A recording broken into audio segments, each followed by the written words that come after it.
Hey, my name is Sabrina, and this week I wrote a song for Keith Habersberger from the Try Guys. When will my time come to be?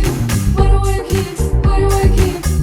keep feeling this way? So right now I'm filming at nighttime, and I've had my second dose of the COVID vaccine today, so I am starting to feel it and I cannot move my left arm very much. And excitingly, I actually have an announcement this week. I'm releasing my first Spotify song May 7th.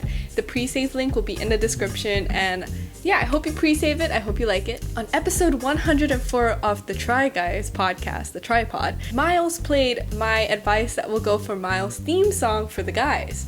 And they all liked it, especially Keith. I'm very happy Keith liked it because, you know, Lou Burger and everything. He knows music, so it makes me happy that he liked it. Honestly, Keith took the most thinking about what I wanted to do the song about. I feel like the other three guys had very clear personalities that go into songs a lot easier. So for them, it didn't take as much preparing before I actually wrote the song. I decided to channel his frustration and his character from Without a Recipe and put it into a song, where basically the entire song is just about wanting to be validated and wanting to be the number one. And that is very Keith in Without a Recipe. So that's the angle I went with. Also, it's super relatable because we all want validation.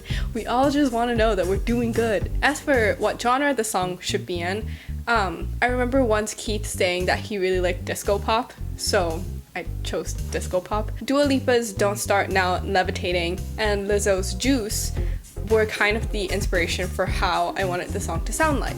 So actually, before I started this, I had actually made a small other project that I thought was going to be Keith's song, but it was like a synthwave song and it was very 80s.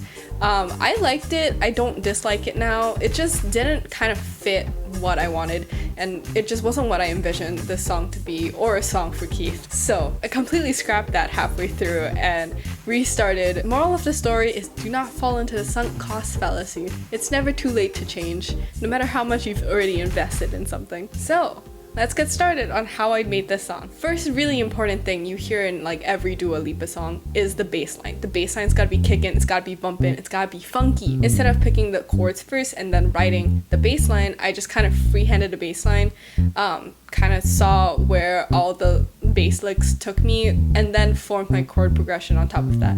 I had a key that I wanted. After that, I kind of just let my improv decide what chords I wanted next. And then on top of that, to put the chords in, I chose two different retro sounding synths. One was from Logic itself, the other I got from this new plugin I got called Hybrid. And then of course I had to add the drums. Same as all the other songs, I used my modal samples for this. I did a very, very simple kick, snare, hi-hat thing. And then to make the drums hit harder, like previously, I also doubled up the kick, except this one I have two kicks going at kind of different patterns. So one is just a straight every crotchet / quarter note, and then the other kind of has more of a variation with it. And that just created the emphasis that I wanted. I also used the retro kit in modal samples to do this, so it would all kind of fit that more 80s vibe that I was going for. So one thing I did to try and make this more groovy was that I quantized the bass but did not quantize the drums. And I think that helps because it's not as mechanical and it's not as super on every single beat. So if you hear the drums, they might be slightly early at some parts, slightly late at some parts, and I think that plays into how groovy a beat can feel.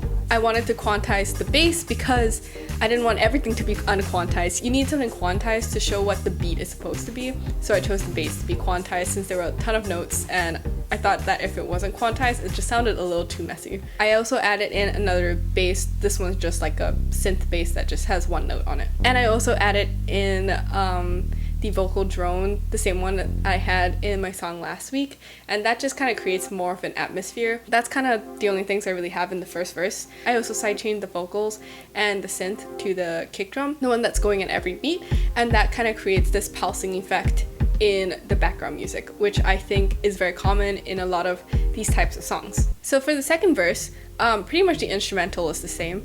I didn't really change anything there, but as I like to do, I always change up the vocals and what I do for the voicings. So for this one, since Keith, he has a lot of fun, he's a fun guy, I wanted to have fun in my song because I know that's what he would want.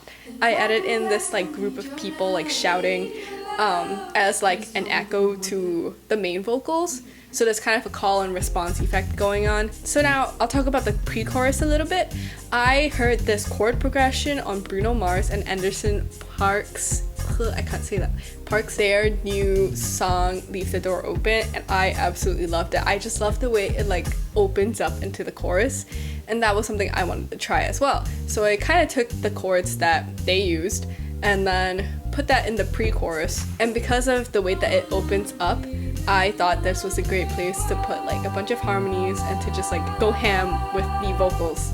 So that's kind of what I did for the pre-choruses before jumping into the chorus, which is a lot more staccato.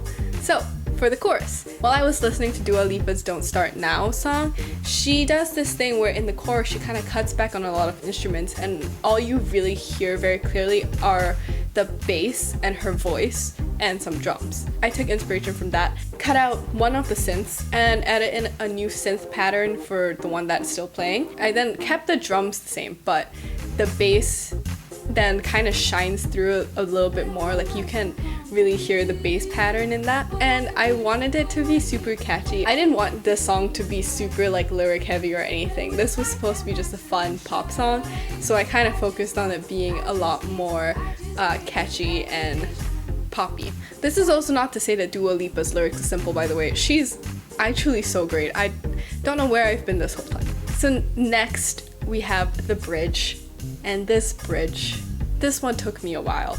I had to spend a few days thinking about what I wanted it to sound like. I took inspiration from Watermelon Sugar by Harry Styles, where he sings the first verse again as a bridge, and I did that. I think it's pretty common for a lot of pop songs. Just changed the lyrics up a little bit. Added in that like opening up chord progression again, and then to add in a little bit more to the bridge, I pulled in the second half of the chorus, kind of put a lot of effects on it to make it sound dreamy and like warped, and that's kind of sitting in the bridge as well to just add just a little bit more to the bridge. So one more thing for the bridge that I did that I actually really liked was I played with automating a filter on the drums. So the filter kind of just like cuts out all the high sounds and then opens back up, and I think that that's such an easy way to add just variation into whatever song you're doing. It's literally isn't a lot, but it makes such a difference. It creates such a vibe for your song. Would recommend if you're ever stuck in your arrangement. So now let's talk about the ending and the beginning of the song. So for the intro, I chose to do, again, automating kind of a filter on it. This time automating it on the drums and the synths to just kind of open up and kind of create the vibe of like you walking into a club. Then for the ending, a lot of what I remember like 80s pop songs do is kind of just like do a loop and then fade out. I just did that. It was pretty simple to do. In the last chorus, I also added in the two synths instead of just one synth, and I added in the other bass as well, so that was just more for the last chorus. I also added in a couple of ad-libs here and there, and yeah, in every chorus I've added in some harmonies. There's nothing too much there.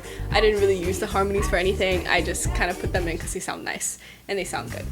So this song, I'd just say it probably fell together really nicely because nothing really took that much effort in terms of like thinking of what I wanted to do, except the bridge. The bridge took effort, but besides that, a lot of the things kind of fell together pretty nicely. Yeah, especially compared to my song for Eugene, where it took me so long to just like listen and figure out what was missing. This song was way easier. I even tried to add more instruments. I tried to add a French horn at one point. I tried to add more like synth leads. It just didn't add anything to it except for the fact that there was a French horn in it now. So I didn't want to add it in. But yeah, this is my first time kind of making a very poppy, dancey song. I've never done this before. It was fun though. I liked it. I really like bass lines, and I like cool bass lines, and I'm trying to get better at them. So if anyone has any tips for how to do better bass lines, please leave it below. Well, I guess now this is my last Try Guys video. If you have any more requests for anything related to the Try Guys or whatever, just let me know. If you have any fun ideas that I should do, also just let me know in the comments. For the next video, I'm thinking of doing a recreation of one of my really old songs that I wrote and recorded like years ago. I think it could be fun to revisit it and try to redo it. So that is the video pre-save my song on Spotify. It's really exciting because I am planning to release a song every month. Okay, that was what was in my head. Now it's in your ears.